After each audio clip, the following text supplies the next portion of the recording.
اعوذ باللہ من الشیطان الرجیم بسم اللہ الرحمن الرحیم۔ عقبہ بن مسلم کہتے ہیں کہ شفیع الاصبحی کہتے ہیں کہ وہ مدینہ آئے تو دیکھا کہ ایک شخص بیٹھا ہے اور بہت سے لوگ اس کے آس پاس جمع ہیں، تو کہتے ہیں کہ یہ کون ہے؟ کہا کہ یہ ابو ہریرہ ہے۔ تو کہتے ہیں کہ میں بھی ان کے قریب آ گیا، یہاں تک کہ ان کے سامنے آ کے بیٹھ گیا اور وہ لوگوں سے حدیث بیان کر رہے تھے۔ پھر جب وہ خاموش ہوئے اور تنہا ہوئے، یعنی انہوں نے روایت کرنا ختم کیا، مجلس ختم ہوئی، لوگ چلے گئے اور اکیلے رہ گئے وہ، تو میں وہیں رکا رہا۔ میں نے ان سے کہا کہ میں ایک حق کی وجہ سے آپ سے کچھ سوال کروں گا، کہ میں آپ سے ایک ایسی حدیث سننا چاہتا ہوں جو آپ نے رسول اللہ صلی اللہ علیہ وسلم سے خود سنی ہو، اس کو سمجھا بھی ہو اور اس کو اچھی طرح جانا بھی ہو۔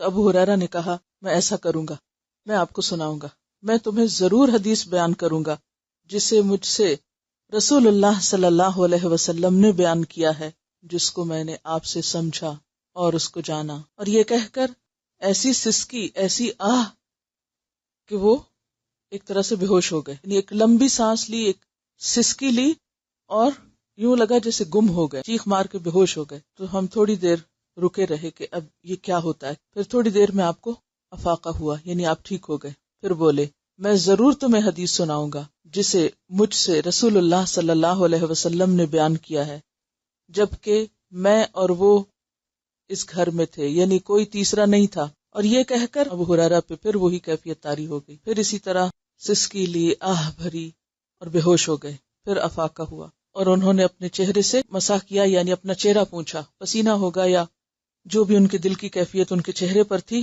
اس کو صاف کیا۔ پھر فرمایا میں کروں گا، میں حدیث بیان کروں گا، ایسی حدیث کہ جسے مجھ سے رسول اللہ صلی اللہ علیہ وسلم نے بیان کیا، میں اور وہ یعنی آپ صلی اللہ علیہ وسلم تھے اس گھر میں، ہمارے ساتھ کوئی تیسرا نہ تھا۔ پھر ایک اور بار حضرت ابو ہریرہ چیخ مار کر لمبی سسکی لیتے ہوئے بے ہوش ہو گئے۔ پھر افاقہ ہوا اور اپنے چہرے کو پوچھا، پھر فرمایا میں کروں گا، میں حدیث بیان کروں گا، ایسی حدیث کہ جسے مجھ سے رسول اللہ صلی اللہ علیہ وسلم نے بیان کیا، میں اور وہ یعنی آپ صلی اللہ علیہ وسلم تھے اس گھر میں، ہمارے ساتھ کوئی تیسرا نہ تھا۔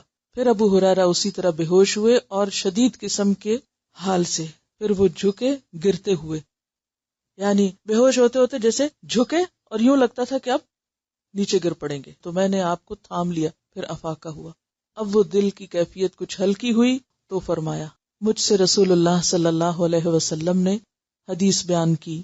کیا حدیث؟ کہ بے شک اللہ تبارک و تعالی جب قیامت کا دن ہوگا نازل ہوگا بندوں کی طرف، یعنی بندوں کی طرف جلوہ فرما ہوں گے، تشریف لائیں گے، ان کے درمیان فیصلہ کریں۔ یعنی آپ سوچئے کہ پوری دنیا کے لوگ جمع ہیں ایک جگہ، انتظار میں ہیں کہ فیصلہ ہو، حساب کتاب ختم ہو یا شروع ہو۔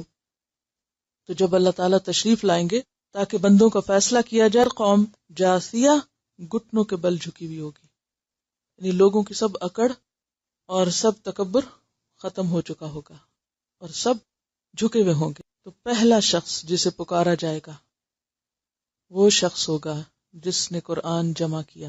جمع کرنے سے مراد سیکھا، حفظ کیا، علم حاصل کیا اور اس کو خوب خوب سمیٹا، خوب پڑھا۔ اور وہ شخص جو اللہ کے راستے میں مارا گیا، شہید۔ اور وہ شخص جس کے پاس بہت مال تھا۔ تو اللہ سبحانہ وتعالیٰ قرآن پڑھنے والے سے کہیں گے کیا میں نے تجھے سکھایا نہ تھا؟ وہ اقرار کرے گا، اعتراف کرے گا ہاں اے رب، تو نے عمل کیا کیا جس کو تو نے جانا؟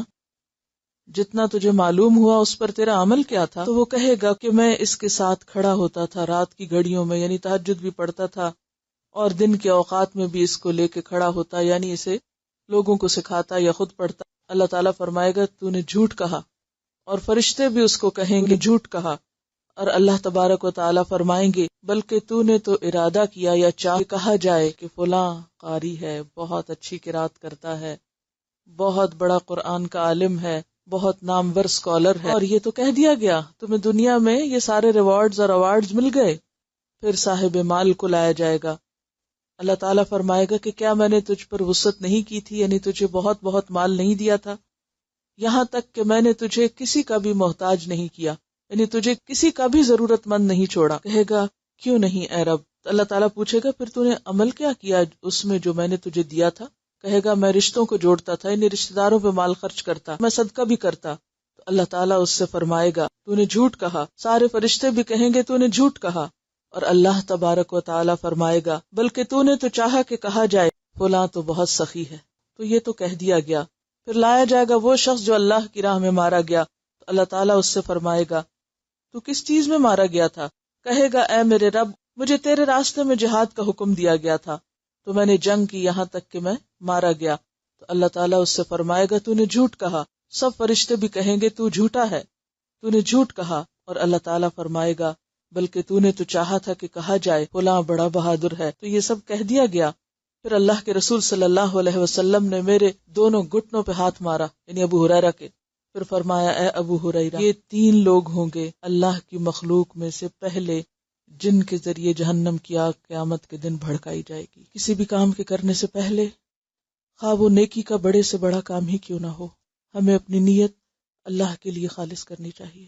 علم تو بہت عام ہو گیا ہے، جاننے والے بھی بہت ہو گئے ہیں، مگر عمل کرنے والے کم ہیں۔ علم دنیا کی زینت نہ بن جائے، علم صرف دکھاوے کا ذریعہ نہ ہو، لہٰذا کوئی بھی نئی چیز سیکھنے سے پہلے پھر سے اپنے آپ کو یاد دہانی کی ضرورت ہے، اور وہ یاد دہانی کہ میرا یہ سب کچھ، میری یہ کوشش، میری یہ محنت صرف اور صرف میرے اللہ کے لیے خالص ہوگی، اور اس کے عوض دنیا کی کوئی بھی چیز نہ چاہوں گا، نہ کسی سے تعریف، نہ کوئی مالی فائدہ، اور نہ ہی کوئی اور غرض۔ تو ہمیں اپنے آج کے اس کام کو اور اس کوشش کو اس نیت اور اس خلوص کے ساتھ اس وقت کو استعمال کرنا ہے کہ ہم اس کا اجر اللہ رب العزت ہی سے چاہیں، اور جو کچھ ہم سیکھیں اس پر عمل کرنے کی کوشش کریں۔ تو ہماری آج کی دعا یہی ہے کہ یا اللہ تو ہمیں اپنا بنا لے اور باعمل بنا دے، آمین۔